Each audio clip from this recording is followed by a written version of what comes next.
So I am Mark Anthony Saldo, a Public Administration 2A.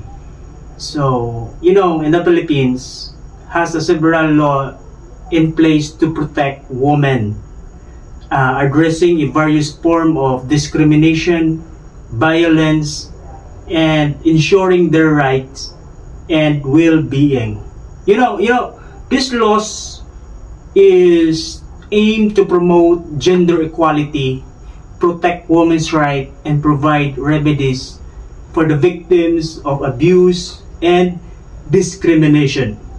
So these laws reflect in the Philippines commitment to gender equality and the protection of women.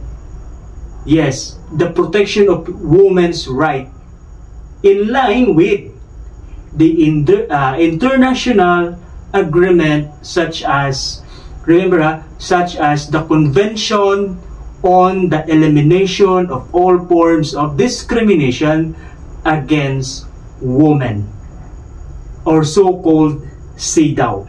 Now let's discuss or some brief explanation about the laws that we have here in the Philippines protecting women and gender equality. Number 1, Republic Act Number 9710, the Magna Carta of Women, is a comprehensive Philippine law that seeks to eliminate discrimination against women and promote substantive gender equality.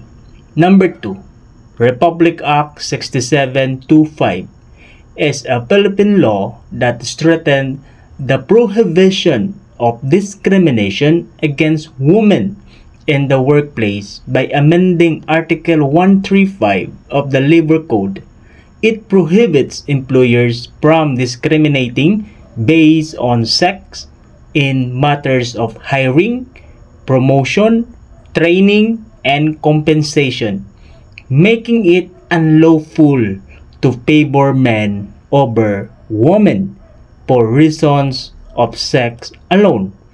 The law was enacted on May 12, 1989.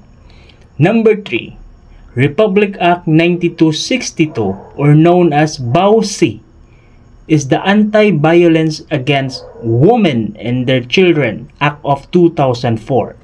In the Philippines, a law that protects women and children from physical, sexual, psychological, and economic abuse by their intimate partners. Number 4, Republic Act 7877 is the Anti-Sexual Harassment Act of 1995 in the Philippines, which declares sexual harassment unlawful in the workplace, education, or training environment. Number 5, Republic Act 7600 is the Philippines Rooming In and Breastfeeding Act of 1992, which mandates and incentivizes government and private health institutions to promote breastfeeding by keeping mothers and newborns together, often called rooming in. Number 6, Republic Act 7322, passed in 1992, is a Philippine law that increased maternity benefits for private sector women workers by amending the Social Security System, or SSS law. The act provides for a 60-day maternity leave with full pay for normal delivery and 78 days for a cesarean section, and it also outlines the employer's responsibilities regarding benefits and reimbursement by the SSS. Number 7, Republic Act 8353, also known as the Anti-Rape Law of 1997, is a Philippine law that expanded the definition of rape and classified it as a crime against persons, not chastity. It recognized rape as a public offense and not a private one, meaning anyone with knowledge of the crime can file a case. Next, Republic Act 7822 is the Philippine law that provides assistance to women engaging in micro and cottages or cottage business enterprises. The objective of the act is to provide all possible assistance to Filipino women in owning, operating, and managing small business enterprises. Number 9. Republic Act 7688 is a Philippine law enacted in 1994 that mandates the inclusion of women representatives in the Social Security Commission or SSC. It amended Section A of the Republic Act number 1161 to ensure that at least one woman from the labor group and one woman from the management group are appointed to the commission. Number 10.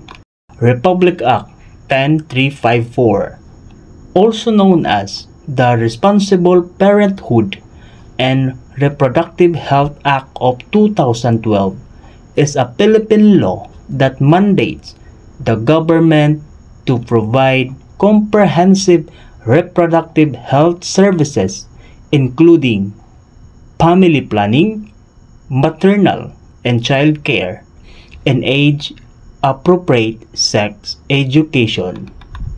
And the last one is the Republic Act 7192, or the Women in Development and Nation Building Act, is a Philippine law enacted in 1992 that promotes the equal participation of women in development and nation building.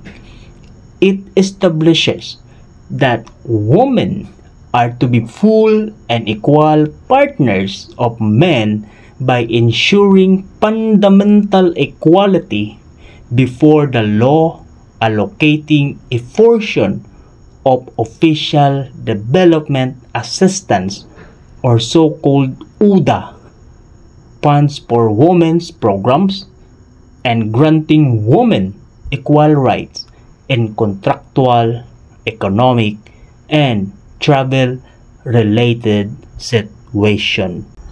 Okay, so far, understanding the K-laws protecting women in the Philippines, it's clear that the country has made a significant strides in ensuring women's rights and safety through legislation. However, laws are just the first step, okay? But it's suffer the important to make sure these laws are actually enforced and you know that women have access to the resources they need to seek justice and protection. No, if you are someone you know needs help or more information, don't hesitate to reach out to the organization, to the organization and the agencies, you know, dedicated to women's rights and welfare and in our country here in the Philippines. And you know, they can provide guidance. Surely, definitely they can provide guidance, support, and assistance. That is the most important thing.